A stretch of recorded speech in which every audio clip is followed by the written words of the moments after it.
भोपाल से प्रस्तुत हैं प्रादेशिक समाचार। नमस्कार, समाचारों के साथ मैं जितेंद्र रघुवंशी। पहले मुख्य समाचार। मुख्यमंत्री ने कहा, उज्जैन में बनेगा अखिल भारतीय आयुर्वेद संस्थान, हिंदी में होगी यूनानी चिकित्सा पद्धति की पढ़ाई। राज्य में प्रधानमंत्री आवास योजना ग्रामीण के लिए दूसरे चरण का सर्वे हुआ प्रारंभ।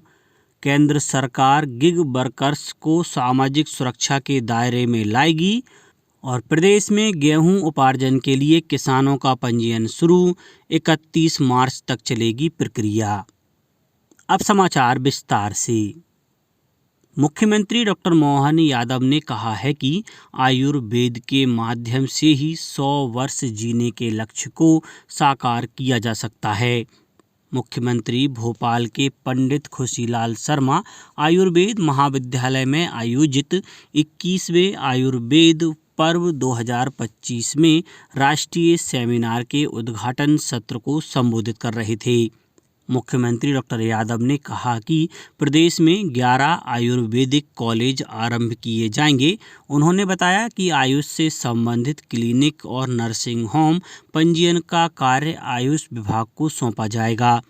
स्वास्थ्य विभाग के समान आयुष में भी सेवानिवृत्ति आयु 65 वर्ष की जाएगी।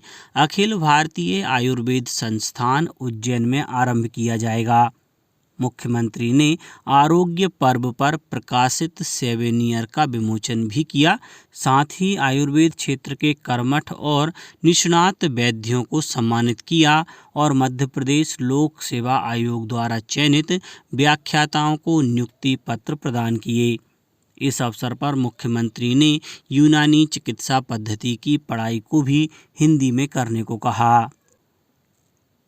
प्रधानमंत्री आवास योजना ग्रामीण के दूसरे चरण के लिए सर्वे प्रारंभ हो गया है। इसमें पात्र परिवारों के नाम 31 मार्च तक स्थायी प्रतीक्षा सूची में जोड़ने की कार्यवाही की जा रही है। केंद्रीय मंत्रिमंडल ने योजना को आगामी 5 वर्ष के लिए वित्तीय वर्ष 2024-25 से 2028-29 तक की मंजूरी दी है। इस संबंध में ग्रामीण विकास मंत्रालय भारत सरकार ने आवास प्लस की सूची को अद्यतन करने के लिए सर्वे प्रारंभ किया है। ग्राम पंचायत में नियुक्त किए गए सर्वेयर सचिव रोजगार सहायक द्वारा यह सर्वे किया जाएगा। आवास प्लस ऐप 2024 से यह सर्वे होगा। इसमें हितग्राही स्वयं के मोबाइल से भी आवेदन कर सकेंगे। इसके लिए मोबाइल एप्लीकेशन आवास प्लस 2.0 ग्रामीण विकास मंत्रालय NIC द्वारा निर्मित किया गया है।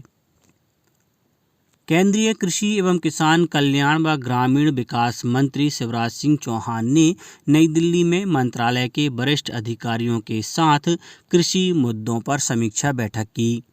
बैठक में रबी की बुआई की प्रगति, मौसम की स्थिति, राष्ट्रीय कीट सर्वेक्षण प्रणाली के माध्यम से कीट सर्वेक्षण, कृषि उत्पादों के आयात और निर्यात सहित विपणन से संबंधित कई मुद्दों पर चर्चा हुई।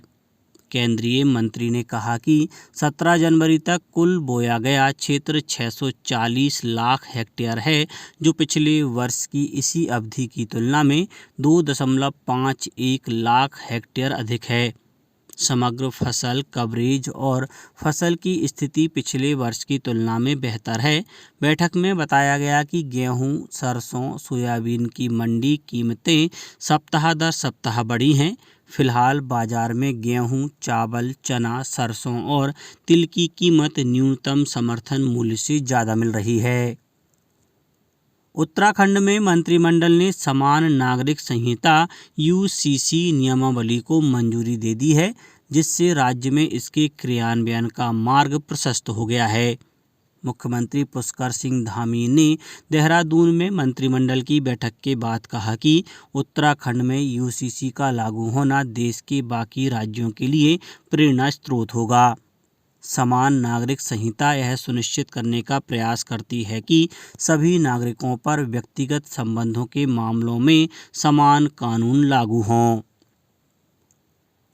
केंद्रीय श्रम एवं रोजगार मंत्री डॉक्टर मनसुख मांडविया ने कहा है कि श्रम बोर्ड जल्द ही गिग वर्कर्स को सामाजिक सुरक्षा के दायरे में लाएगा। वह नई दिल्ली में असंगठित क्षेत्र के श्रमिकों के लिए सामाजिक सुरक्षा कवरेज पर 2 दिवसीय अंतर्राष्ट्रीय सेमिनार के उद्घाटन के अवसर पर बोल रहे थे। डॉक्टर मांडविया ने बताया कि सरकार की स्वास्थ्य सुरक्षा योजनाओं के अंतर्गत 60 करोड़ लोगों को 5 लाख रुपए तक का मुफ्त इलाज मिलता है और 5 किलोग्राम खाद्यान्न उपलब्ध कराया जाता है। श्रम एवं रोजगार सचिव सुमिता डाबरा ने बताया कि सेमिनार में भारत के 60 करोड़ कार्यबल को सामाजिक सुरक्षा के विभिन्न प्रावधानों के अंतर्गत लाने की संभावनाओं पर चर्चा की गई। समर्थन मूल्य पर गेहूं उपार्जन के लिए किसान पंजीयन प्रक्रिया शुरू हो गई है। पंजीयन 31 मार्च तक जारी रहेगा। भारत सरकार द्वारा वर्ष 2025-26 के लिए गेहूं का समर्थन मूल्य न्यूनतम 2,425 रुपये घोषित किया गया है। यह गत वर्ष से 150 रुपये अधिक है। खाद्य एवं नागरिक आपूर्ति मंत्री गोविंद सिंह राजपूत ने बताया कि किसान मोबाइल से MP किसान ऐप के माध्यम से पंजीयन कर सकेंगे। पंजीयन की निःशुल्क व्यवस्था ग्राम पंचायत और जनपद पंचायत कार्यालयों में स्थापित सुविधा केंद्र पर, तहसील कार्यालयों में स्थापित सुविधा केंद्र पर, सहकारी समितियों एवं सहकारी विपणन संस्थाओं द्वारा संचालित पंजीयन केंद्र और MP किसान ऐप पर भी की गई है। पंजीयन की सशुल्क व्यवस्था MP online kiosk, common service centre kiosk, लोक सेवा केंद्र और निजी व्यक्तियों द्वारा संचालित साइबर कैफे पर की गई है। प्रति पंजीयन के लिए अधिकतम शुल्क 50 रुपये निर्धारित किया गया है। इस बीच गुना अपर कलेक्टर अखिलेश जैन की अध्यक्षता में जिला उपार्जन समिति की बैठक रखी गई।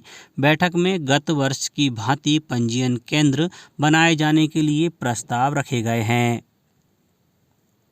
महाकुंभ में आने वाले श्रद्धालुओं को ठंड से बचाने के लिए सरकार ने अलाव के लिए लकड़ी की व्यवस्था को ऑनलाइन कर दिया है। अब सभी लकड़ी डिपो को गूगल लोकेशन के जरिए आसानी से ढूंढा जा सकता है।